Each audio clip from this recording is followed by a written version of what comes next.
es intrínseco de tu personalidad o algo más que de tu exterior, ¿no? Porque al exterior todos somos iguales y por eso ese concepto de uniforme, ¿no? La uniformidad en los colegios, y ahí te hace al final volverte más genuino porque no tienes máscaras, no necesitas vestirte para aparentar ser alguien diferente, ¿no? Porque todos andamos vestidos igual en el colegio y lo que necesitas es tu propia personalidad, virtudes y defectos, porque la tecnología facilita los procesos. Perdimos la esencia que nos daba la no tecnología, perdimos la esencia de que el esfuerzo te forjaba también el carácter, y hoy veo que los jóvenes, si no es la inmediatez, caen en una frustración rápida. No, es que no puedo, no me sale, porque yo estaba acostumbrada a que todo le salga, el 100%. Nosotros era diferente, o sea, nos salía el 50 y el 50 nos costaba, pero ahí estábamos hasta que nos saliera. El joven está acostumbrado a que el 98% le salgan las cosas inmediatas, no le sale el 2% y se frustra. ¿Qué opinión tiene usted de la educación actualmente, cómo está en el país? ¿Qué desafíos ve después de la pandemia incluso? Como que no ha pasado 5 años, casi como que fue el año pasado que lo dejé. Casi son los mismos datos de hace 5 años. Y en Honduras lamentablemente es casi igual. O sea, nos quedamos como estábamos hace 5 años. Nos estancamos, digamos, ¿no? Sí. O sea, la pandemia nos estancó, pero nos reveló muchas cosas. El problema de la educación es que políticamente casi todos, como la salud, lo ponen en el estándar 1, pero de un discurso nada más.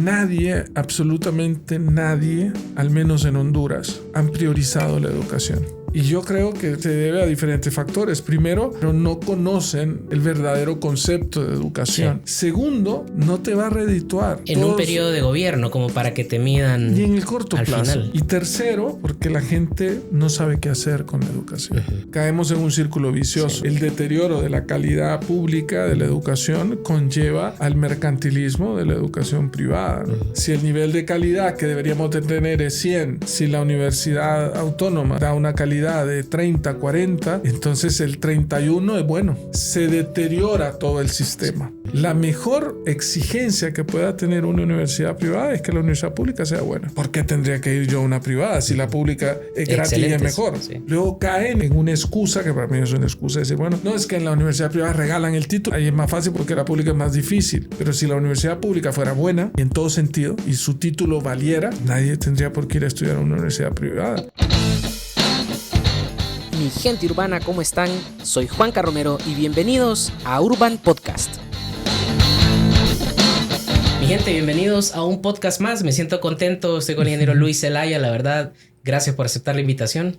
Bienvenido a nuestro estudio. Un gusto, Juan Carlos, y te felicito porque se nota que es un emprendimiento y que van y gente joven, así que los felicito de verdad y un gusto estar aquí. Qué bueno, espero que podamos platicar, que se sienta en casa, que podamos tener una buena conversación y que la gente pueda sacar ahí gotitas de valor y aprender, ¿verdad? Y yo también contento de aprender aquí con usted, así que más que bienvenido para la gente que no le conoce, que lo dudo, ¿verdad? Pero por si acaso...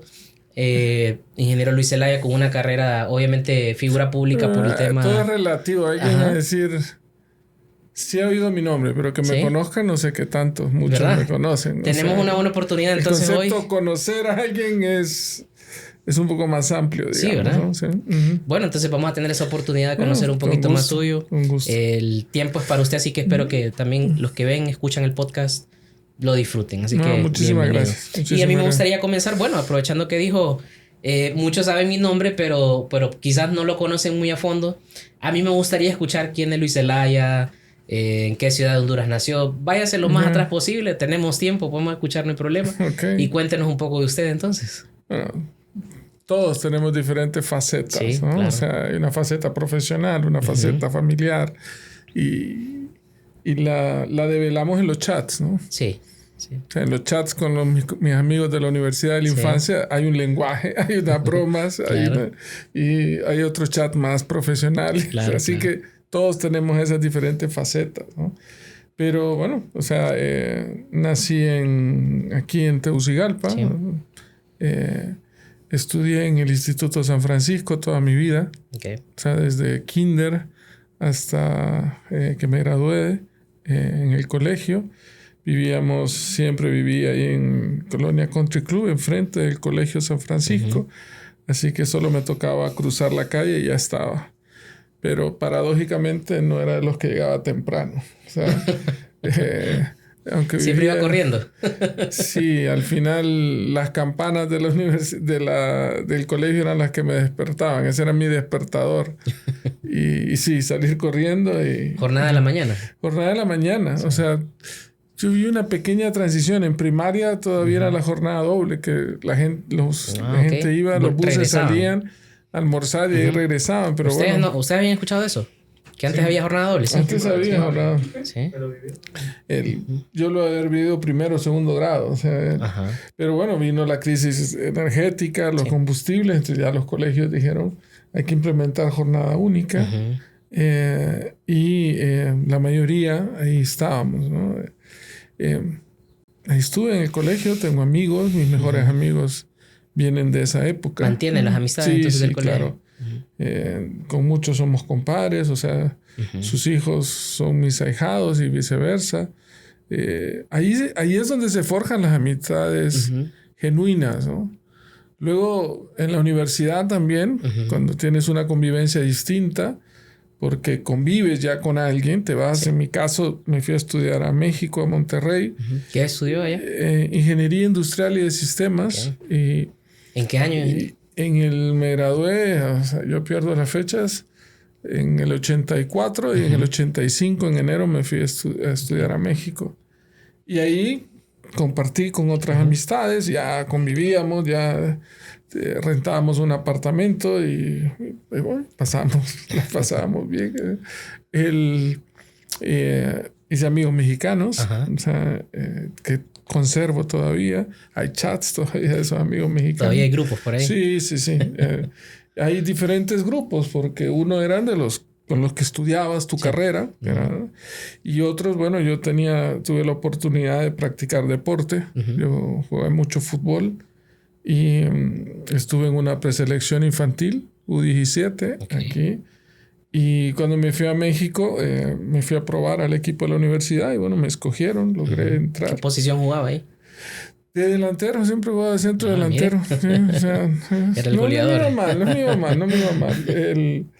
Y entonces ahí tengo un grupo de los que jugábamos en la universidad, en el equipo de la universidad en Monterrey, y de los que estudiábamos, ¿no? Dentro de los que estudiábamos está los hondureños, que estudiaban diferentes carreras, y nuestros amigos mexicanos, que esos eran de la misma carrera. Sí. Así que conservo esas amistades de años, ¿no? Y luego vienen otras, ¿no? Vienen otro tipo de amistades en función de que tú vas creciendo profesionalmente, en el trabajo, ¿verdad? Y luego, bueno, en mi proyecto político también se agregaron otras, ¿no? Algunas por interés, por conveniencia, pero definitivamente las más genuinas, aunque no las únicas, pero las más genuinas, son las de tu infancia y de la universidad. Muchos vamos al colegio, a la universidad, no tenemos me encanta que haya dicho eso porque cuando uno está en el colegio o en la universidad es importante aprender a desarrollar esas habilidades sociales y aunque no sea muy extrovertido, puede conservar esas amistades que en algún momento más adelante son las conexiones que rinden algún tipo de fruto, ¿cierto? Porque no solamente en los negocios, en la vida es importante conocer gente, tener contactos. Y en el colegio, o sea, por eso el término del uniforme, ¿no? Porque el uniforme de alguna forma nos hace iguales a todos. Todos andamos igual, ¿no? O sea, entonces, al final te destacas porque eres bromista, porque eres estudioso y le ayudas a los demás, ¿no? Porque destacas en los deportes, porque alguna es más bonita, otra es más guapo. O sea, al final es intrínseco de tu personalidad o algo más que de tu exterior, ¿no? Porque al exterior todos somos iguales. Sí. O sea, y por eso ese concepto de uniforme, ¿no? La uniformidad en los colegios. Y ahí te hace al final volverte más genuino, porque no tienes máscaras, ¿no? No necesitas vestirte para aparentar ser alguien diferente, ¿no? Porque todos andamos vestidos igual en el colegio. Y lo que necesitas es tu propia personalidad, ¿no? Son tus propias virtudes y defectos, ¿no? O sea, Y luego cambias, ¿no? Porque estoy seguro que muchos de mis compañeros del San Francisco, de la generación del 84, que tenemos un chat y ahí... Luis es diferente, es lógico, ¿no? Cambiamos quizás en el tiempo. cambiamos, también, ¿no? O sea, yo era molestón, yo era de los que molestaba. Usted era blandillo, como decíamos nosotros. Sí, era rebeldío, o sea, era molestaba, o sea, era bromista, era deporte. Me iba bien en las clases, siempre fue buena. Sí, o sea, ahí están mis notas, siempre fui buena alumna, ¿no? Pero sí era de los molestones, o sea, era de los que... más rebeldes, no podía catalogarme como un joven tranquilo, ¿no? Okay. Pero lo va madurando, obviamente. Pero insisto, o sea, esos tiempos son los que te forjan. Te forjan, como tú bien decías, Juanca, tu personalidad. Porque al final es tu esencia y esa nadie la puede ocultar. Después la puedes diferenciar, ¿no? La puedes tratar de maquillar de alguna forma, ¿no? Con una profesión, con un estatus, pero en el colegio es tu esencia misma, ¿no? Y luego en la universidad, cuando estuve en la universidad y tuve la oportunidad ya de dar clases, que he sido docente muchos años, también ves esa esencia en los jóvenes. Y muchos, y te puedo... no voy a dar nombres, obviamente, pero muchos que fueron alumnos míos han sido funcionarios públicos o son empresarios y están y los veo. Algunos con orgullo, otros no con tanto, ¿no? Pero cuando yo veo a algunos que son así, ves, y desde joven era igual. Era porque no pueden ocultar su esencia. La esencia está ahí, ¿no? O sea, y te reitero, algunos... que uno ni se imaginaría y ahí están como funcionarios públicos, ¿no? En el buen y mal sentido, o sea, porque hay unos que sí uno dice, pues ya qué bien, desde joven yo sabía que esta persona iba a triunfar y era una persona buena, correcta, y en otros también no, o sea, es la vida al final, ¿no? Pero eso en esencia creo que es lo más importante, ¿no? O sea, tu esencia. ¿Y usted recuerda en su tiempo de estudiante, uno siempre recuerda maestros que se destacan? Sí, claro. ¿Tiene usted recuerdo de alguien y que usted diga, la verdad lo que más me gustó de este maestro fue... Sí, varios, no solo uno, varios en el colegio, en la universidad, o sea, varios. Lamentablemente, ya por mi edad, ¿no? Ya muchos han fallecido también, o sea... y ahí en el chat que tenemos del colegio, entonces ahí dice, mire, el profesor X ya ha muerto, ¿no? O sea, y se le da cierta tristeza y nostalgia a uno, ¿no? Y en la universidad de igual forma, ¿no? En la universidad de igual forma tienes diferentes, ¿no? Pero sí, seguro habrán 2 que 3 que te han dejado marcado. Que se vienen a la mente. Sí. O sea, ¿Y por qué los recuerda? O sea, ¿qué es lo que más recuerda de eso? Bueno... unos, o sea, me recuerdo mucho, o sea, unos por su inteligencia. Sí. O sea, su inteligencia, gente que realmente inteligente en su campo, ¿okay? Otros por su humildad, porque a pesar de tener esa inteligencia y ese estatus académico, porque estamos hablando en el mundo académico, de verdad que eran personas bien sencillas. Entonces, era de admirable eso, ¿no? Así que cada quien diferente, otros por inspirarte a sacarte lo más que tú puedes, ¿no? Y saber que te exigen a ti mismo y te llevan a alcanzar niveles que quizás uno de joven no cree que es capaz de lograr, pero con el incentivo adecuado, con la presión adecuada, un profesor puede cambiarle la vida a un joven, ¿no? ¿Usted cómo se enteró que era eso lo que quería estudiar? No, pero yo no, fíjate que ya en la universidad, ¿cómo lo en el decidió? colegio tuve una maestra, o sea, de química, y yo, la verdad, yo era bueno en química. O sea, ahí, parece que en política uno dice, ahí lo retaca. Pero yo no recuerdo una nota en un examen que no se hacían de química. Yo en general sacaba buenas notas, de verdad. Pero yo en química sacaba 100 en los exámenes. Yo era bueno en química. Entonces, claro, no muchos son buenos en química, porque incluso en matemáticas, hay muchos que son buenos en matemáticas, o sea, pero no son tan buenos en química o en física, ¿no? Es más difícil, digamos, o más relativamente, ¿no? O sea, Entonces, no, tú deberías de estudiar ingeniería química. O sea, pocos alumnos he tenido que solo sacan 100. Entonces, una vez yo voy a estudiar ingeniería, yo debería estudiar ingeniería química. Y cuando me fui a Monterrey a estudiar, me inscribí en ingeniería química. Yo iba a estudiar ingeniería química, ¿no? Y bueno, me matriculé en ingeniería química y de sistemas, era la carrera. Y pasé, o sea, pasé química inorgánica, todo bien. Y bueno, no. Cuando llegué a química orgánica, ya venían los laboratorios. Y ya venía la manipulación en el laboratorio de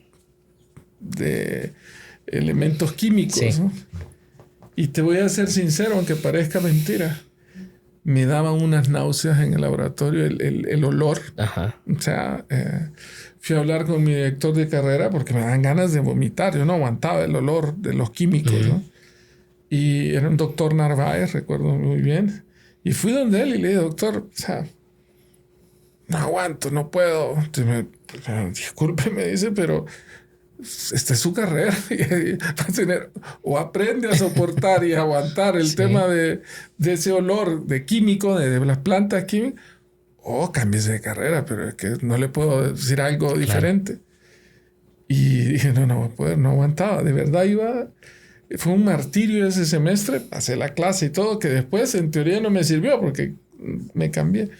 Pero sí, o sea, era un martirio para mí ir a clases de laboratorio porque el olor me daba dolor de cabeza, náuseas y ganas de vomitar. Y terminé entonces cambiándome de carrera. Y dije, ¿a qué me voy a cambiar? Quiero seguir estudiando ingeniería, si me gustaba, estaba más consciente de eso. Ingeniería de sistemas como tal no me gustaba mucho. Ingeniería civil, que era la más tradicional. Entonces estaba entre ingeniería mecánica e ingeniería industrial. Y al final me decidí por ingeniería industrial y de sistemas y ahí me terminé graduando. Ok. Y a su regreso a Honduras... pero mira, esta anécdota es bonita. Dentro de la carrera de ingeniería química, para que veas y que los jóvenes entiendan que uno a veces, la providencia divina, lo que sea, uno no sabe en la vida qué va a pasar. Cuando yo me cambié de carrera, perdí, entre comillas, 3, 4 asignaturas. O sea, que ya no me valían en ingeniería industrial. Una de ellas era algoritmos computacionales, creo que se llamaba, arquitectura computacional, no recuerdo muy bien. Química orgánica, perdí como 3 o 4 clases. Pero entonces en aquel momento yo decía, perdí esa clase, ya no me va a servir. Pero bueno, me cambio de carrera. Ese era como el dolor, ¿no? Sí. Pucha, perdí esa clase, me voy a atrasar. ¿De qué sirvió tanto mareo, tanta náusea? Sí, o sea, me recuperé llevando veranos, o sea, para no perder esa clase, el tiempo. Pero cuando di mi primer clase, yo empecé como coordinador de laboratorios en Unitec. Coordinaba los laboratorios de informática, cosas de eso. Y en eso un maestro X, no sé qué problema tuvo o algo, se llamaba Ingeniería Informática la clase, creo, no recuerdo bien. Era de las primeras. Y un amigo mío, ahora muy amigo también, que era el jefe de la carrera de sistemas computacionales en Unitec en aquel tiempo, me llamó y me dijo, Luis, mira que este maestro dejó esta clase. Y quería ver si vos podías. ¿Y de qué es la clase? No, es de algoritmos y todo lo que yo había aprendido en aquella clase. Dije, ve, aquí está. Sí puedo. ¿Sí sirvió? Sirvió. Entonces, al final, la vida... tú no sabes lo que te lleva a la vida, ¿no? En el momento no entendemos. En el momento no, porque uno no tiene la habilidad de ver el futuro, ¿no? Pero la primera clase que di en Unitec, creo que se llamaba Ingeniería Informática, y era de pasar números de binarios hexagonales, ver la arquitectura, todo lo que yo había visto en la clase de algoritmos. Entonces me sirvió la clase. Y así fue como entré como docente en Unitec. O sea, ¿y qué ibas a ver cuando según yo la había perdido la clase? La perspectiva es buena entonces, ¿verdad? A veces no entendemos por qué suceden ciertas cosas en el momento, porque los seres humanos somos así. A veces no tenemos esa capacidad de tener una perspectiva, ver la pintura de una manera más amplia, ¿verdad? Muchos jóvenes en la universidad me pasaba, o sea, mira, ¿y para qué esta clase? Esta clase nunca me va a servir, o sea, todo te sirve en la vida, de alguna u otra forma. Te sirven hasta los malos maestros. Cuando yo era jefe de la carrera en la universidad, los alumnos llegaban a quejarse y yo les decía, bueno, tienes razón, déjame ver, voy a hablar con el maestro. Teníamos ciertas políticas antes de terminar. Nadie es bueno a la primera. Todos tenemos que mejorar. Pero si tú vas y no, entonces haces cambios, lo que sea, ¿no? Sí. Pero yo siempre les decía a los muchachos 2 cosas. Uno, tú no eliges a tus jefes. Yo no puedo decir, hey, este jefe es malo, este jefe es bueno. Así como un maestro es bueno, un maestro es malo. En la vida te va a tocar. Las carreras tienen 60, 62 asignaturas. Es casi imposible. Y te puedo poner en Harvard, en cualquier universidad, en Texas A&M, en UCLA, lo que sea, en cualquier universidad, en LSU, lo que sea. Te vas a encontrar maestros buenos y maestros malos. Y en la vida es lo mismo. Te vas a encontrar con jefes buenos y jefes malos. Y tendrás que enfrentar la vida. Y luego los alumnos, recuerdo, o sea, que siempre venían y cuando yo daba las clases, yo asignaba al azar, aleatoriamente. Yo decía, bueno, tal va con tal, va con tal, va con tal. Y eso me ha generado 2 anécdotas. Uno,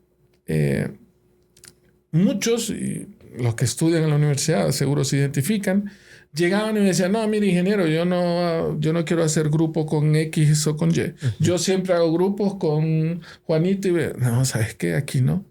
No, pero es que mire que en otras clases también hacemos... Y habían algunos argumentos válidos, ¿no? O sea, me decía, mire, es que vivimos en la misma colonia y cuando nos reunimos en grupo es más fácil. Si no, me toca ir hasta allá. Pero es la vida. O sea, cuando tú vayas a trabajar a cualquier lado, no le vas a decir a tu jefe, no, mire, yo no con los de mercadotecnia no me quiero porque me caen mal. No, con el de recursos humanos no quiero hacer equipo. Al final, tienes que hacer equipo con todos. Sí. Y en esa diversidad de profesiones, te vas a encontrar gente distinta. Y yo en la universidad daba clases en las que habían de diferentes carreras, no solo de ingeniería industrial, en la mayoría.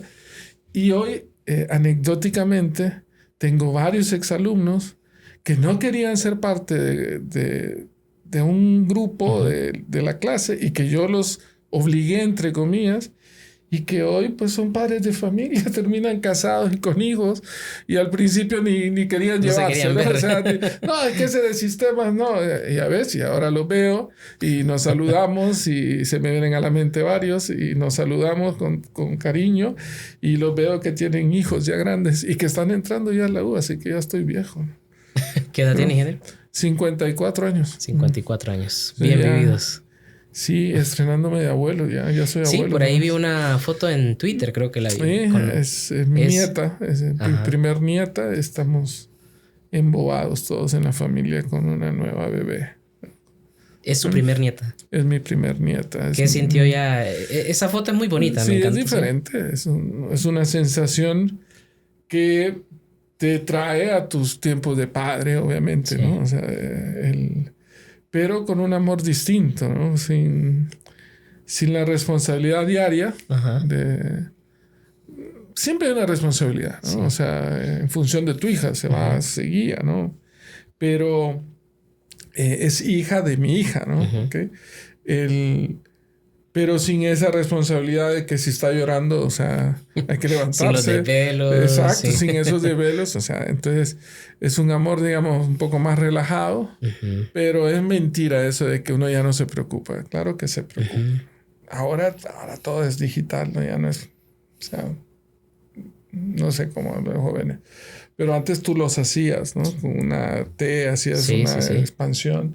Entonces eran las piezas mecánicas, ¿no? Entonces había una vista de arriba. Lateral, frontal. Entonces se me dificultaba visualizarla desde diferentes perspectivas, ¿no? Entonces esa visión 3D, digamos, que ahora es para los jóvenes es lo más normal. A mí sí, esa que recuerdo era lo que más se me dificultaba.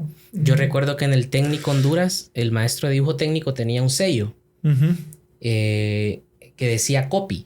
Porque le pedían un original y luego uno hacía 2 copias del dibujo.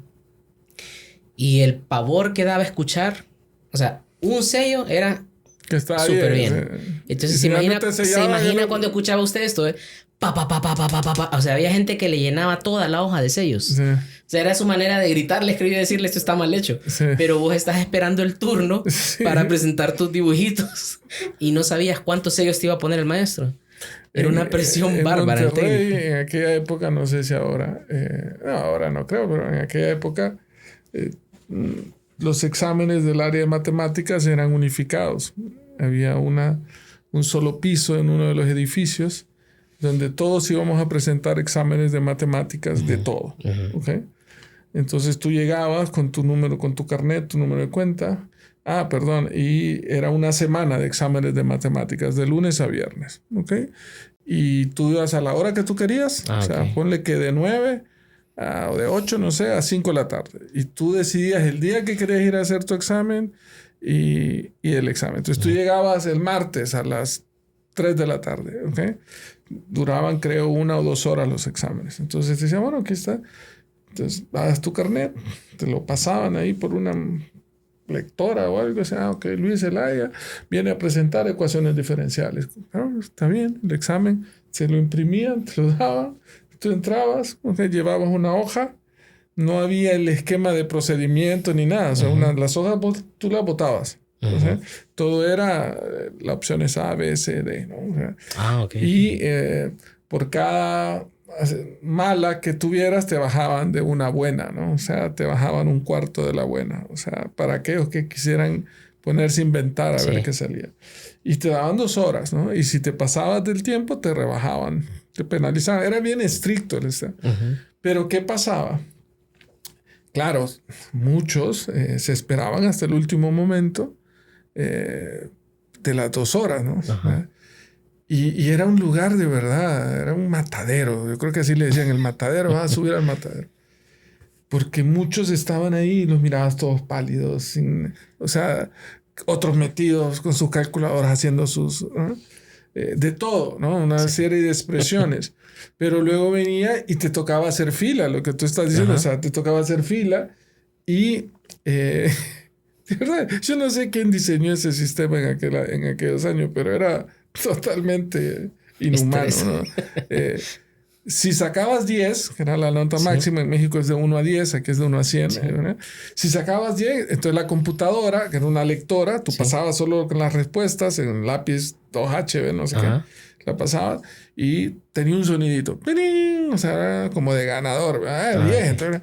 Pero si te reprobaba, o sea, tenía otro sonido, ¿no? Entonces tú pasabas y la gente atrás, claro, se ponía estresada, tensos de ver, ¿no? O sea, era de verdad. Yo creo que ya han de haber cambiado ese sistema, pero así vivíamos. Esa era la época de la universidad. Ha cambiado, bueno, estamos, ¿verdad? Ha cambiado mucho la educación, ¿cierto? De todos esos tiempos a cómo se experimenta, cómo se vive ahora. Pero ¿sabes qué pasa? La tecnología ha venido ciertamente a facilitar muchísimas cosas, ¿ok? Pero creo que ha enfrentado dos desafíos enormes que no los ha logrado, a mi criterio, está equivocado, superar. Primero, una transición, porque... se juntaron dos generaciones en este tema de tecnología. Y estamos hablando a principios de los 2000, cuando ya la tecnología exponencialmente empezó a crecer.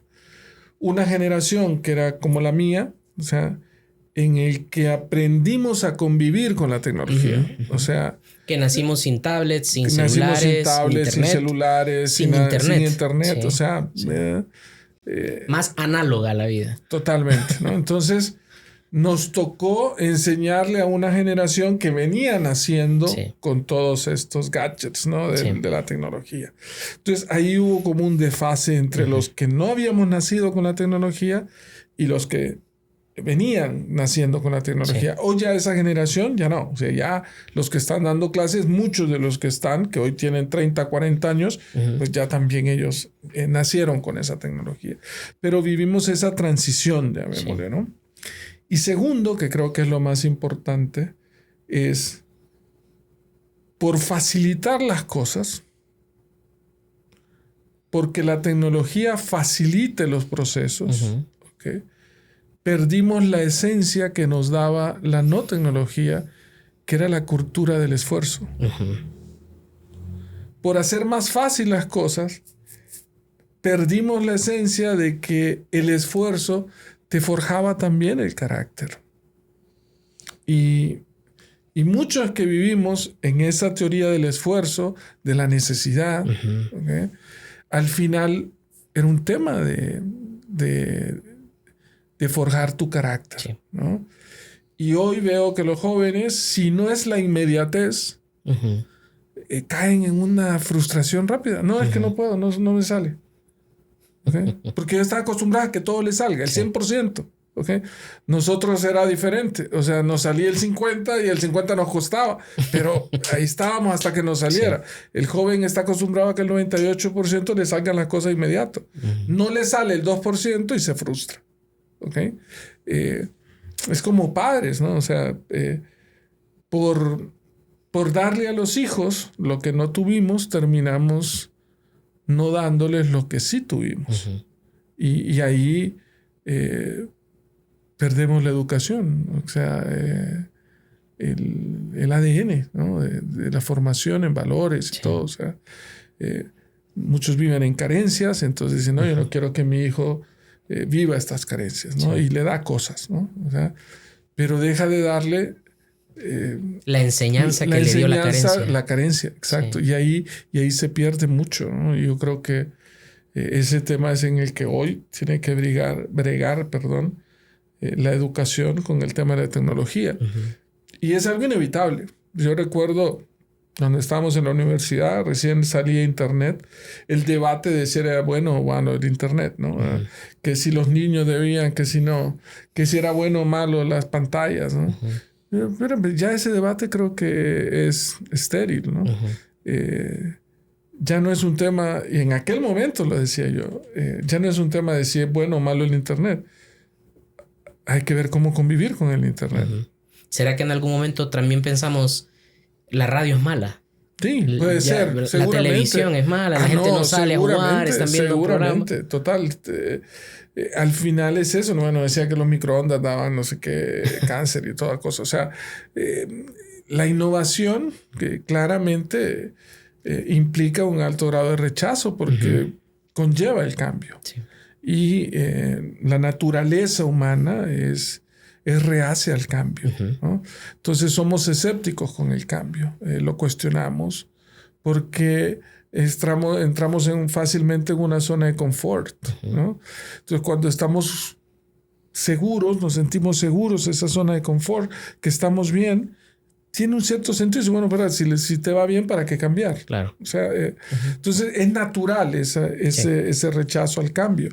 Pero, como dicen ahí, ¿no? Lo único constante es el cambio, ¿no? Y esta generación, yo veo de los jóvenes, están muy inmersos en eso. O sea, son muy diestros en muchas habilidades, son multitasking en muchas cosas, pero caen fácilmente en la frustración. Esa teoría del esfuerzo, de que te cueste. Y lo ves hasta en el ejercicio físico, ¿no? O sea, antes de, bueno, querés tener músculos y todo, bueno, métete al gimnasio y te va a costar, ¿no? Te va a costar horas de gimnasio y días. Hoy, ¿no? O sea, se meten... ahora, mire, aquí hay estos esteroides o lo que sea y en 3 meses te ofrecen lo que antes se podía hacer en 2 años, 3 años de ejercicio. Entonces la gente no quiere hacer ese esfuerzo. Elude el esfuerzo. Y en un mundo donde hay tanta información, ¿no? Ahora, tanto acceso. Le voy a contar una anécdota. Yo toco batería desde los 12 años. Y pues en algún momento me ha tocado dar clases de batería, muchachos. Entonces hace un tiempo, unos 5 años, tenía unos jóvenes, eran adolescentes. Pero la historia que yo más recuerdo es de uno de ellos con mucho talento. Entonces, claro, yo al verlo, uno lo puede identificar, dije, este tipo te va a tocar muy bien. Y en un momento, de repente, como a las 2 semanas de estar recibiendo clases, se me acerca la mamá y él estaba ahí. ¿Y cómo va Benji? No, Benji va súper bien. Benji ya le da muy bien. Le decimos nosotros el ataque al bombo, la fuerza del pedal en el bombo. Tiene un súper buen ataque. No, Benji toca súper bien. A la siguiente semana, Benji, que lo quiero mucho, no me da miedo decir porque ya le he contado la anécdota, no volvió a ir a clases. Y la mamá una vez le pregunté yo en esos días, oye, ¿y Benjamín por qué no? No, es que Benji me dijo que ya sabía tocar batería, ya no quiso regresar. O sea, él escuchó el comentario, mi emoción al decirle, toca muy bien, pero veníamos comenzando. No volvió a ir a clases y él en su mente ya lo había logrado. O sea, él ya tocaba hasta cierto nivel y ya de ahí para allá ya no quiero mucho forzarme mucho. ¿Sabes qué? Creo que se conjuntan la teoría del esfuerzo con la teoría de la perfección. Ajá. ¿Okay? Todos queremos dedicarnos a algo y ser buenos en eso, ¿no? Y yo siempre he dicho, o sea, todo joven, todos tenemos una cualidad. O sea, todo el mundo. Uh-huh. Algunos lo tienen para las artes, otros para los deportes, otros para las matemáticas, otros para la dialéctica, lo que sea. Pero todos, absolutamente todos tenemos al menos una virtud, ¿no? Una habilidad, lo que sea. Y en lo que identificamos, en lo que somos buenos, que ese es un paso importante, tú identificarte que eres bueno. Conocerte. ¿Okay? O sea, dice, bueno, una vez que lo encuentras, o sea, hey, en esto soy bueno, ¿okay? Quieres alcanzar la perfección y es un tema natural, ¿no? O sea, pero creo que el problema ahorita es descubres tu vocación, tu cualidad, la quieres perfeccionar, pero no quieres el esfuerzo que conlleva eso. ¿Okay? Y ahí a mí me gusta, practiqué el fútbol, me gusta mucho el deporte y ahí es donde quítale la personalidad, lo que sea a Ronaldo.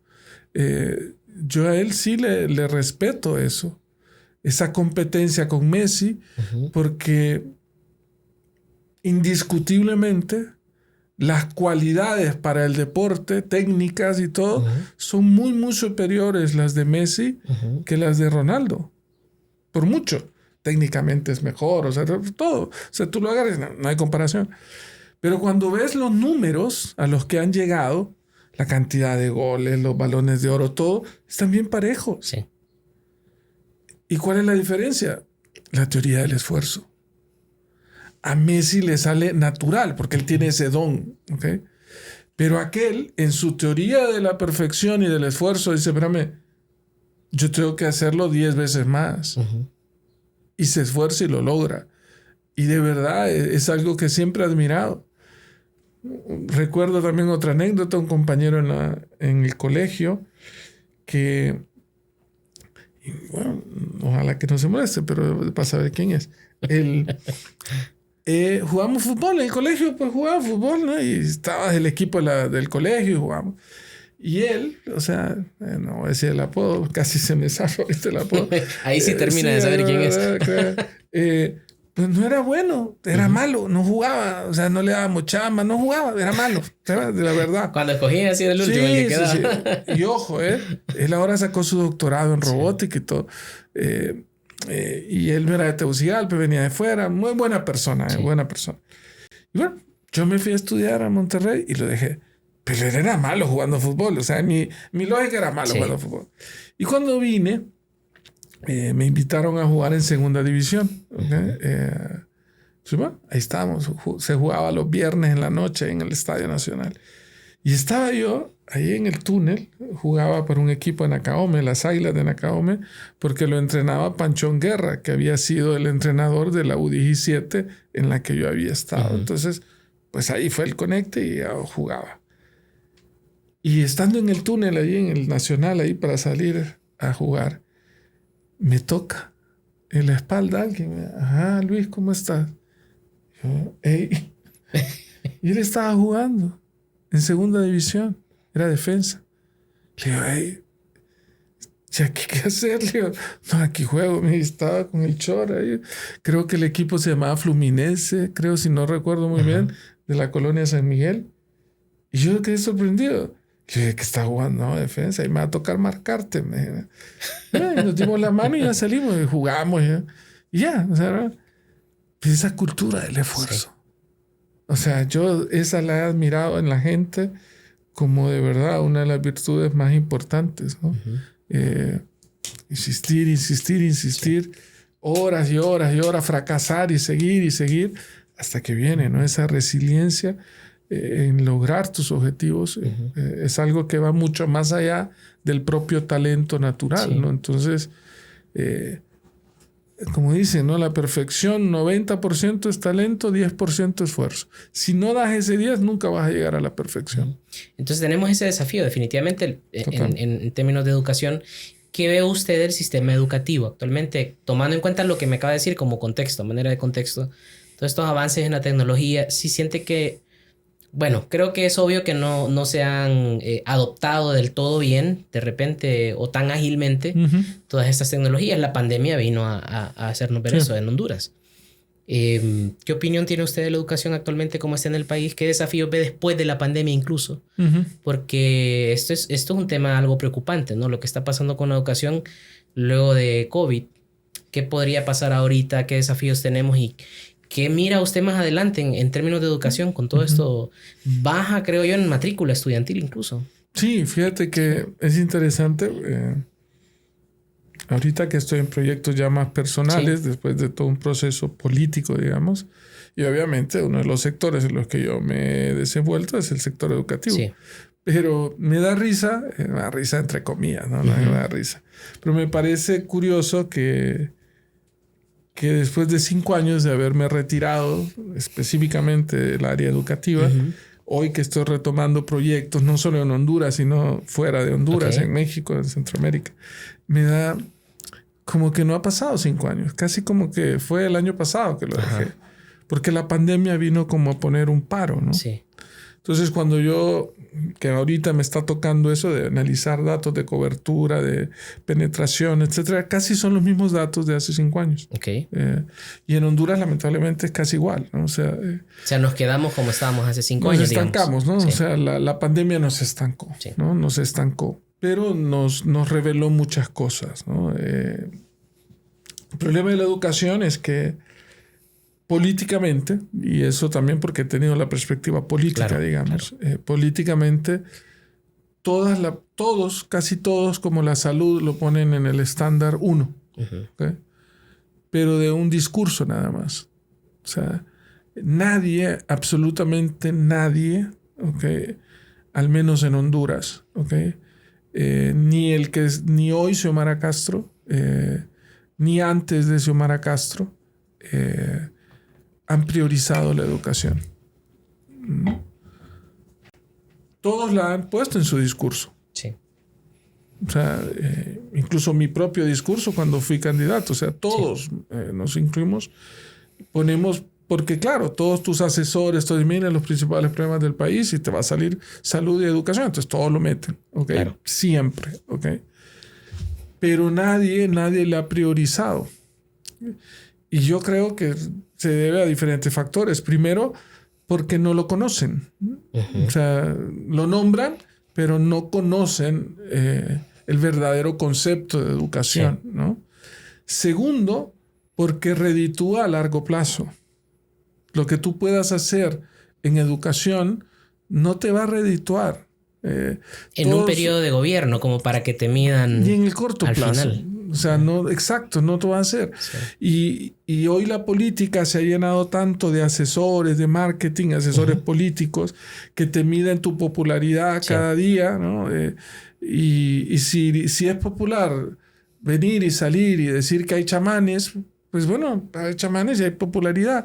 Pero tú vienes y dices, mira, la educación no me genera likes, no me genera nada. Entonces la gente viene y lo va apartando, ¿no? Sí. Y tercero, porque la gente no sabe qué hacer con la educación. O sea, un problema tan complejo que tampoco es una solución. Entonces lo dejas de un lado, como no sabes.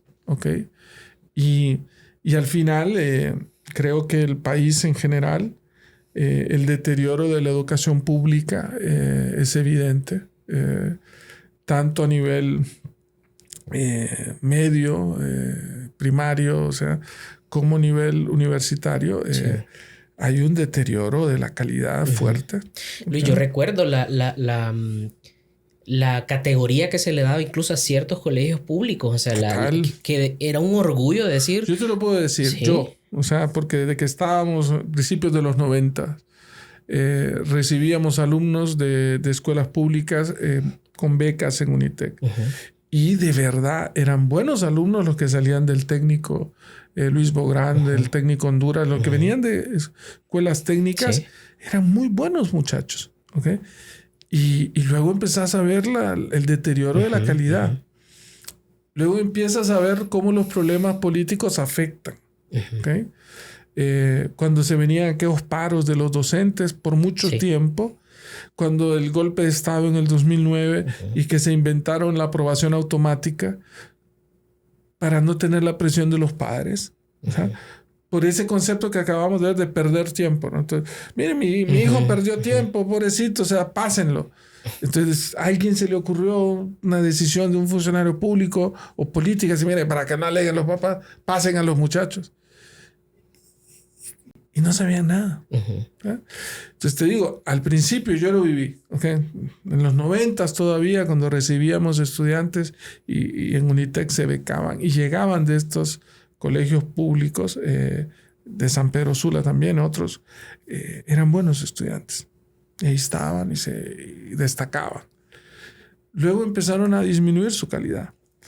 Y yo lo que hacía en aquel momento es decir, bueno, mire, o sea, démosle algún reforzamiento. O sea, no hay que perder, porque el sentido de la beca como tal pierde sentido cuando no va con un concepto social. O sea, vas a ayudar a alguien que necesita. ¿Okay? Pero llegó un momento, ya en los últimos años, te estoy hablando ya 2010 por ahí, ¿okay?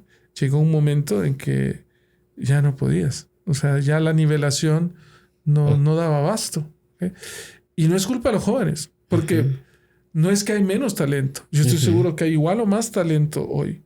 Pero cuando no lo logras identificar, cuando no lo logras potenciar, pues obviamente el sistema te absorbe. Entonces los jóvenes son víctimas del sistema. Los gobiernos se dedican más a la parte gremial, a llevarse bien con los colegios magisteriales, ¿no? Hoy tenemos un ministro que viene de la dirigencia. O sea, le dicen a los docentes, bueno, ustedes van a poner el ministro. Pero su visión, y no estoy criticándolo a él, lo conocí, me dio buena impresión. O sea, una vez coincidimos en el estadio, un muchacho joven, o sea, pero el concepto como tal era, me voy a llevar bien con los gremios para que mi gobierno durante 4 años no tenga conflicto con ellos, ¿no? Entonces, quiero llegar al poder, entonces voy a los gremios y les digo, mire, apóyenme, todo el mundo dice, mira, son no sé cuántos miles de docentes, su familia, todos vamos a votar por usted. Es mentira también, ¿no? Pero venden eso y dice, bueno, ¿con qué condición? Usted van a poner al ministro. Pero la visión es estrictamente gremial, es para sus conquistas, que son importantes, las conquistas sociales que han tenido como docentes, pero nadie se pone a trabajar en la verdadera educación. ¿En qué educación le vamos a dar a los jóvenes? ¿Qué es lo que realmente se le está ofreciendo? O sea, el enfoque ha sido más en el educador como gremio, como sector. Y está bien. ¿Tiene que ganar bien un docente? Sí, claro que tiene que ganar bien. Y en la escala debe ser de los mejores pagados. Pero hay que exigirle. Claro. Y hay que tener un modelo, y hay que ponerle tecnología, y tiene que haber cobertura, y tiene que haber un sistema educativo bueno y que llegue a la universidad, y tenemos que potenciar la educación por regiones. O sea, está la parte básica. Tú tienes que enseñar lógica matemática, tienes que enseñar gramática, tienes que enseñar, o sea, está claro qué es lo que tienes que enseñar, ¿no? Pero no vas a enseñar lo mismo, y aquí la gente a veces no me entiende, el concepto de regionalizar la educación, ¿okay? Y a veces la gente no me entiende, ¿okay? Y te doy ejemplos, ¿okay? Hay un niño, un muchachito, un joven, lo que sea, en Islas de la Bahía, ¿okay? ¿De qué viven? O sea, ¿cuál es el entorno económico turismo, y social sobre el cual pesca, gira? O sea, de eso, ¿okay? ¿Le vas a enseñar matemáticas al niño? Claro, enséñale matemáticas, ¿okay? ¿Le vas a enseñar un segundo idioma? Claro, enséñale un segundo idioma, ¿okay? enséñale cuál es la mayor cantidad de turismo que llega a Islas de la Bahía. Bueno, inglés, la mayoría son americanos, pero también llegan europeos. Sí. Llegan franceses, llegan italianos, alemanes entiendo que llegan también. ¿Okay? Bueno, entonces enséñales. Pero ese currículum para ese niño, ese joven que va a estar en Islas de la Bahía, que va a estar en el océano, ponle clases de oceanografía, de pesca, lo que sea, biología, etcétera. No es lo mismo de un niño que va a estar en, no sé, me voy a inventar, en Teupacenti, en el paraíso. O sea, ¿de qué viven en el paraíso? No, mira, aquí el 95% es del café. Ok, entonces, ¿le vas a enseñar matemáticas? Bueno, hazle ejercicios orientados al café. Sí. Porque ahí va. Porque él va a llegar a su casa y le va a ayudar a su papá. O sea, enséñale todo el proceso. Si le vas a enseñar biología, bueno, todo el proceso de fermentación del café. Todo gira en función del desarrollo económico de la región. ¿Okay? Pero le vas a enseñar lo mismo. Lógica matemática, lógica... Solo más orientada a su necesidad inmediata. A su necesidad inmediata. ¿Okay? Luego, la utopía. Y en eso, el tema de las oportunidades. Yo estoy consciente que todos tenemos que tener oportunidades. ¿Okay? Pero no caigamos en la utopía de que todos las van a tener. Ese es como el positivismo tóxico que mencionamos nosotros. ¿Sí? O sea, tú agarras un currículum hoy, ¿okay? Y hay bachiller en computación, no sé qué. ¿Okay? Y no hay una computadora en la tal escuela. Nunca lo vas a enseñar. Sí. Y te vas a una... Y le dicen, no, es que tiene que ser la democratización de la educación. Entonces te vas a ir a Morolica y ahí va a haber una... O sea, que no le va a enseñar nada. No hay ni docentes. Creer que todo joven va a ir a la universidad es una utopía. ¿Okay? Y a veces suena fuerte y te critican por eso. No, es que usted le quiere coartar las oportunidades. No, no es eso. ¿Okay? Quiero ser pragmático. Realista. Es que vivimos en un mundo donde hay tanto positivismo que cuando alguien habla un poco de realismo dice, uy, qué negativo, que eso es... Usted es muy negativo, no entra uno en el círculo porque todo es positivo. Pero la mala noticia es que la vida es dura. Los números están ahí. Los números son reales. Nuestra sociedad, nuestra realidad no es fácil. A eso vuelvo. Esos números que están ahí. La cobertura en educación superior en Honduras es de un 12-13%. Wow. ¿Okay? Estaba entre un 12, 14, 15, lo máximo. Cuando en otros países de la misma región es 30 hasta 50. En Costa Rica. O sea, que tienen opciones de estudios técnicos a nivel universitario. ¿Qué quiere decir esto? Que de cada 100 muchachos que entran y se matriculan en primer grado, de esos 100, 13, 14 van a ir a la universidad. De esos 100. ¿Okay? Que se matriculen, diferente a que terminen. No, por eso, exacto. O sea, te estoy hablando, van a llegar, se van a matricular en la universidad. De los 100 que entraron, 13, 14 van a llegar a la universidad. Y de esos 13, 14 que se matriculan en la universidad, se van a graduar 2. Son los números. ¿Ok? Entonces, diseñamos y presionamos en esa área de esa igualdad en el sistema educativo para 2, pensando por el 100 y solo 2 se van a graduar en la universidad. ¿Qué va a pasar con los otros 98? ¿Qué van a hacer los 98? ¿Los vas a frustrar porque no lograron? Tienes que dar... Entonces ahí viene el tema. Todos tienen que tener oportunidades porque todos tienen un talento. ¿Ok? Entonces, bueno, aquí está la educación técnica. Exacto. Va a estar el muchacho en Texiguat, en Teupacenti, y le va a ayudar. Bueno, prepáralo porque le va a ayudar al papá a hacer en su finca de café. Y ayúdalo a que sea mejor, más productivo. Si hace tantas por hectárea, pues que haga más y que ayude y que mejore la calidad. O sea, así es que vamos a ir desarrollando con la educación orientada, la educación pertinente, y a eso me refiero, que sea dirigida a esa región. Y luego va a haber un muchachito muy probable, ¿ok? Que tenga habilidades excepcionales, ¿ok? Y nos estamos perdiendo de un doctor en química y nos estamos perdiendo de un doctor en matemáticas, lo que sea. Sí. Bueno, entonces identificas esos talentos y los llevas al nivel que ellos mismos.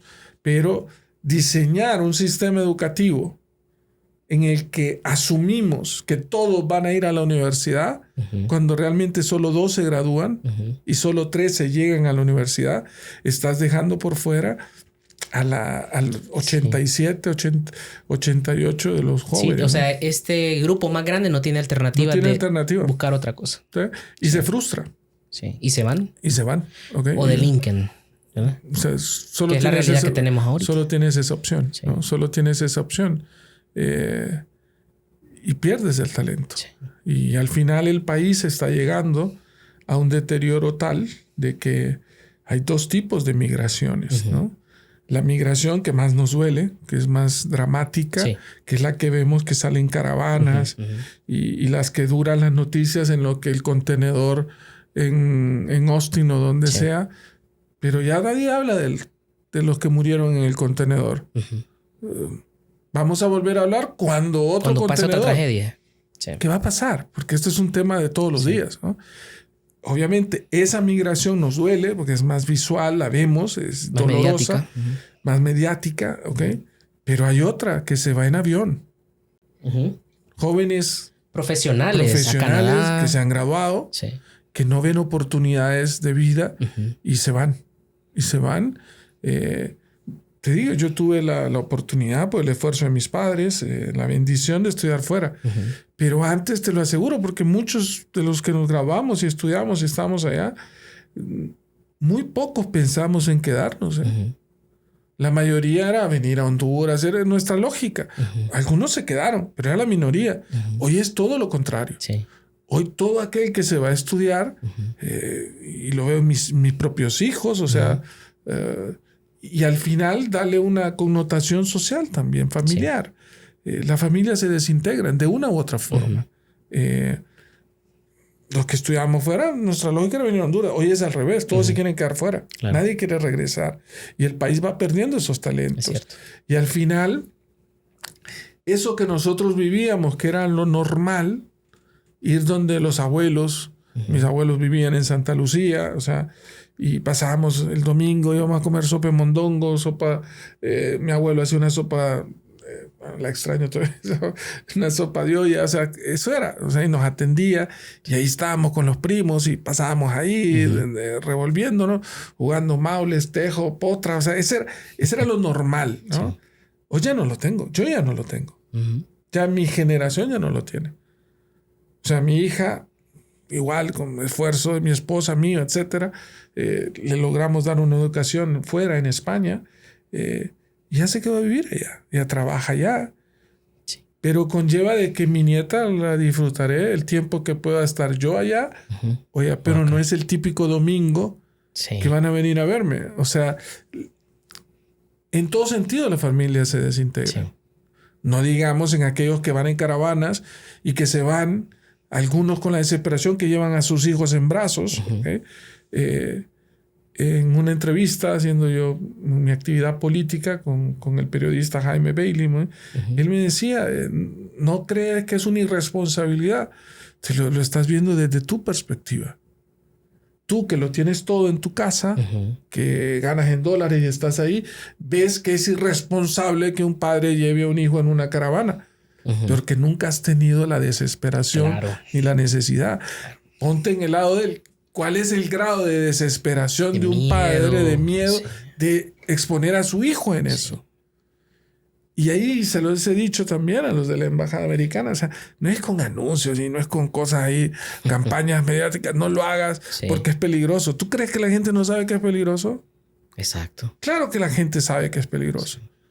Pero es igual de peligroso estar exponiendo a tu hija que la violen, a tu hijo en una situación de riesgo, de miseria. Sí. Entonces, la desesperación te lleva a afrontar ese riesgo. Pero no es que la gente no sabe del riesgo. Claro que está consciente del riesgo y lo sabe. Pero mientras el país no tenga oportunidades, no brinde una calidad mínima de vida, difícilmente vas a poder, o sea, contra eso.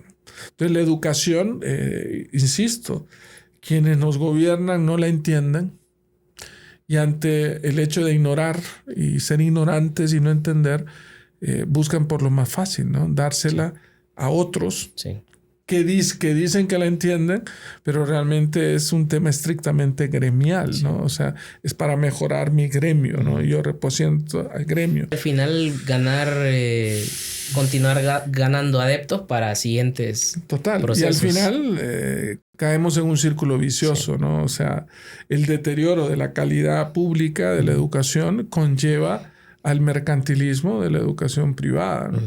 Te vas a encontrar entonces que si el nivel de calidad que deberíamos de tener es 100, si la universidad autónoma da una calidad de 30, 40, entonces el 31 es bueno. Exacto. Cuando el objetivo es el 100. ¿Okay? Y si la universidad pública baja de 30 a 20, el 21 es bueno. Entonces se deteriora todo el sistema. ¿Okay? Entonces caemos en eso. O sea, y yo te digo, yo que dirigí por muchos años una universidad privada, nos esforzábamos por eso. Pero en la medida en la que la educación pública no brinde el servicio que se requiera para el país, pues no va a haber exigencia en la universidad privada. La mejor exigencia que pueda tener una universidad privada es que la universidad pública sea buena. Porque si la universidad pública es buena y es gratis. Exacto. O sea, ¿por qué tendría que ir yo a una privada si la pública es gratis y es mejor? Sí. O sea, no tiene lógica.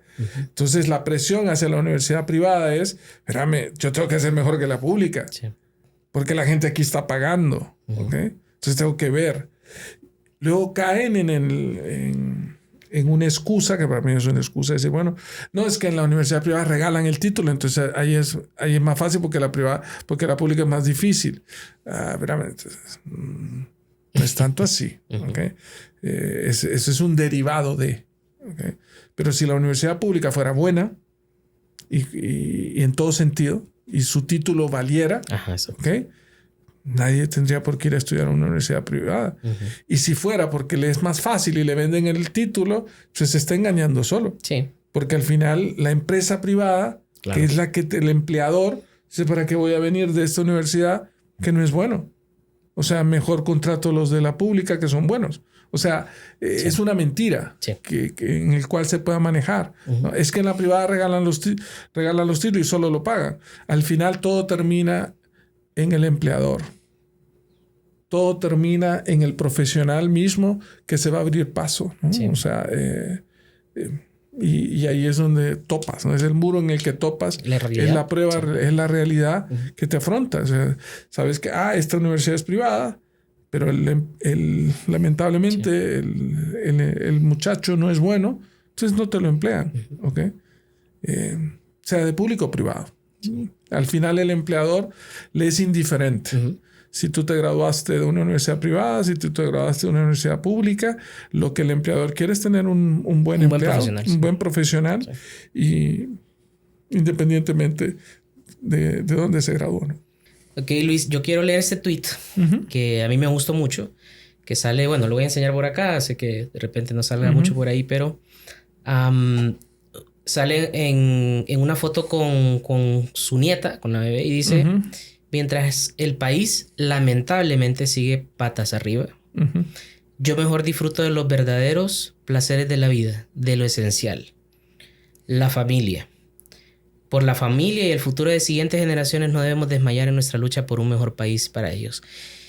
A mí esto me cala, lo voy a ser sincero, porque lo dice alguien que luchó realmente, ¿verdad? Y que tiene en sus manos el futuro. Sí, o sea, para mí esto es muy significativo. Captaste el tweet, entonces. Y también hay algo ahí de, no sé, un amor que sentimos por Honduras y por ver en las condiciones en las que estamos. yo quisiera, Luis, que usted me diga, porque veo un cambio también, ¿Sí? que usted me diga, voy a disfrutar de esto, que es lo esencial para mí, y no dejo de anhelar algo para mi país. ¿Qué lecciones les ha dejado a usted su carrera política como hombre, como abuelo, como padre? Muchas. O sea, decepciones, frustraciones. Sí. Ok. Descubrí, cuando todo el mundo te dice que la política es sucia, descubrí qué tan sucia. No lo imaginaba. Quizás si lo hubiese imaginado, hubiera pensado, no te puedo decir, no hubiera tomado la decisión, no lo sé, pero lo hubiese pensado mucho más. ¿Ok? Cuando yo tomé la decisión que tomé, estaba bien en todo sentido, económico, emocional, me gustaba lo que hacía.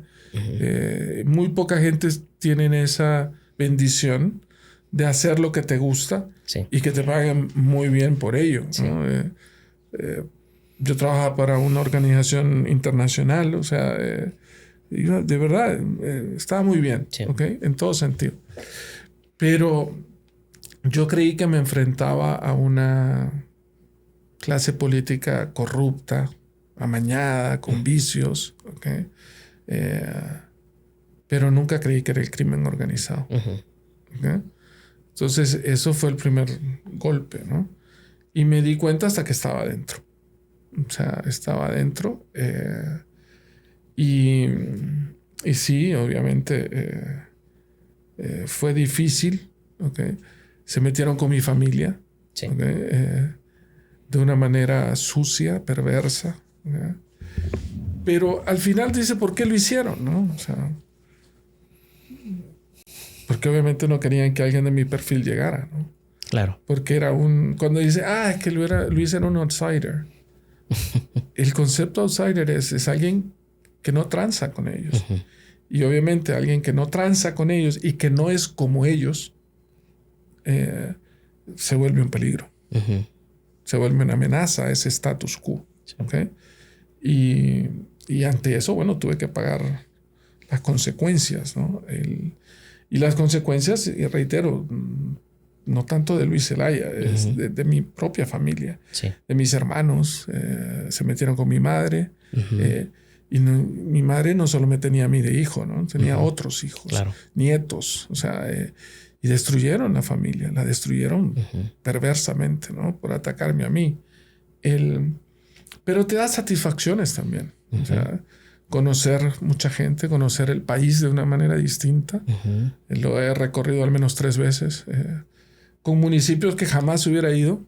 O sea, conoces esa realidad, conoces lo genuino que es todavía el hondureño, lo bondadoso que es. O sea, por más pobreza que haya, en el recóndito municipio, una aldea, no tenía una tortilla. Entonces, todavía luchar por eso vale la pena. No sé quién todavía, ¿no? O sea, falta. Pero sí, cuando digo el país está patas arriba, porque sigue patas arriba.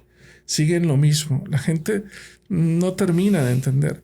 Seguimos jugando con las expectativas de la gente, con la esperanza de la gente, y al final la gente se va, o sea, pierde la esperanza en su país, particularmente los jóvenes, ¿no? Los jóvenes dicen, no, ¿qué voy a estar haciendo yo aquí? Mejor me voy, ¿no? Y se van, obviamente, a Estados Unidos, se van a España. Ahora mucha gente se está yendo a España.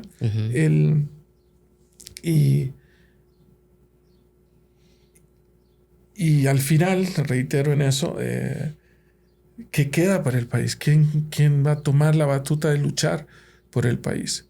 Que no es fácil, ¿no? Hoy desayuné con alguien que me siguen insistiendo en que no abandone la lucha política, que siga, ¿verdad?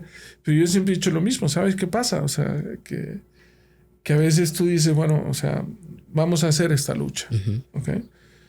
Y tú crees que vas a voltear atrás y hay un ejército de gente queriendo, vamos a la lucha y vamos a...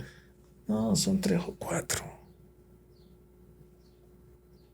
Y cuando tú ves y dices, no, ¿por qué lleva este diputado? Es lo mismo. Porque créeme que has buscado a 100 que son distintos.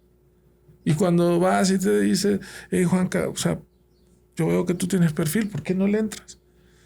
No, la verdad es que mi trabajo, mi familia, o sea, ¿no? Y yo lo entiendo. O sea, dice, bueno, no, solo te quedan 3 o 4. Y son 23 diputados. Y los otros 20 que están allá son los mismos que la gente critica. Y le dicen, son las mismas caras de siempre que están en el Congreso. Porque son los únicos que están ahí. Porque los que son nuevos, lamentablemente, no son muchos en el país que están dispuestos a hacerlo. Exigimos caras nuevas. Pero cuando las presentamos, la gente no vota por ellos tampoco. Es complejo, ¿no? Es complejo. Sí. Entonces, hoy creo que la gente se está dando cuenta que no eran ni aquellos ni estos. Pero nos tocó enfrentarnos, nos tocó verlo y estar ahí y decir, mira, es cierto, no era así. ¿Cuánto tiempo estuvo Luis en esa lucha? 5 años. 5 años. 5 años. Y así como usted me dice, yo empecé en un muy buen momento para mí. ¿Cuáles son las mayores diferencias que usted mira del Luis de hace 5 años a este que está aquí sentado? Más edad, ¿no? Más canas. Más canas, más... pero sí creo que es un Luis que ha sufrido más. ¿El sufrimiento es bueno, Luis? Sí, te marca, ¿verdad? O sea, te forja igual. Sí. Yo nunca había tenido ningún problema legal de nada en mi vida, nunca. Y tuve mi empresa, nunca un empleado, siempre, no, nunca nada, para nada. O sea, de nada, de deuda, de empleado, nada. Nunca. Y en política va, y te las crean, te las inventan, ¿ok? Pero me llevo la satisfacción de que dije no a cosas que quizás otros hubiesen cedido. ¿Okay? Cuando te plantean por las buenas, aquí está, y hay tema económico, y hay tema ahí. Sí. Pero me da la satisfacción de haber dicho no. O sea, cuando alguien me dice, te han tentado, y has dicho, no, yo ya he sufrido esa tentación. Sí. Yo no he dado la palabra sufrir, pero ya la viví, esa tentación, y tengo la satisfacción de que dije que no. ¿Okay? Me llevó consecuencias decir que no, fuertes. No solo a mí, reitero, porque cuando se metieron con mi madre, habían nietos de por medio, habían otros hermanos, ¿no? Y eso sí me duele a mí, porque por atacarme a mí se llevaron a otros que no tenían vela en este entierro, como dicen, ¿no? Pero sí tengo esa satisfacción de, no, les dije que no a estos corruptos, y les dije, no, yo no le entro en eso. Pero claro, entonces este no es como eso. Entonces a este hay que destruirlo, porque no va a transar con nosotros, ¿no? Entonces, ojalá que se abra un camino. O sea, no sé si ha terminado o no. O sea, hoy estoy más dedicado a temas profesionales míos, o sea, en lo que estaba, a disfrutar de mi nieta, ¿verdad? Pero sí sigo teniendo eso aquí, de que el país no va por el rumbo correcto, ¿okay? Y que el país podría hacer muchísimas cosas que hoy por hoy no las está haciendo. Y que lamentablemente la gente hasta hoy se está dando cuenta de que no eran ni los unos ni los otros, ¿no? ¿Qué le puede decir a los jóvenes que vean este podcast y que de repente han sufrido un poco o están frustrados? Algunos que ni siquiera creen en el sistema educativo porque dicen, ¿y para qué tienen el privilegio? Porque esa es la otra cara de la moneda, de lo que hablamos hace un rato. 98 de 100 no lo tienen. Talento de una manera independiente, hasta empírica, pero ese talento les lleva, ¿no? O sea, decirle a los jóvenes que sean un poco egoístas. Si esta pregunta me lo hubieras hecho hace 5 años, te hubiera dicho, no, luchen, sigan, ¿no? Pero al final los jóvenes tienen que ser egoístas, un poco egoístas. Pensar en ellos. No tragarse eso que ustedes son el futuro, ¿no? Es el presente y vivan el presente. Y decirles que les va a tocar luchar contra el sistema, porque el sistema no está diseñado para que ellos triunfen. ¿Okay? El sistema, todo lo contrario, está diseñado para ponerles obstáculos, ¿no? Entonces, como hablábamos al principio de la conversación, o sea, la cultura del esfuerzo. Sí. Les va a tocar esforzarse mucho más. ¿Okay? Quizás aquí, quizás fuera, no lo sé. Hoy por hoy, muy probable sea fuera. ¿Okay? Reitero, me gusta mucho el fútbol. Y ahorita escuché al entrenador de la selección U20 que clasificó al Mundial, pero se eliminó de los Olímpicos. Sí. Y él dijo desde su perspectiva, y no lo critico, simplemente desde su perspectiva, dijo, estoy orgulloso de que estos jóvenes, estos muchachos que desayunan una suemita con un café y no sé qué, y son nacidos y formados en las canchas polvorientas de Honduras. Sí. Somos los únicos que no tenemos jóvenes que se han ido de la diáspora, lo que sea. Sí. Es una visión muy miope de la realidad. Y luego veo al hijo de Maynor Figueroa, que está en las inferiores de Liverpool, y no lo llamó.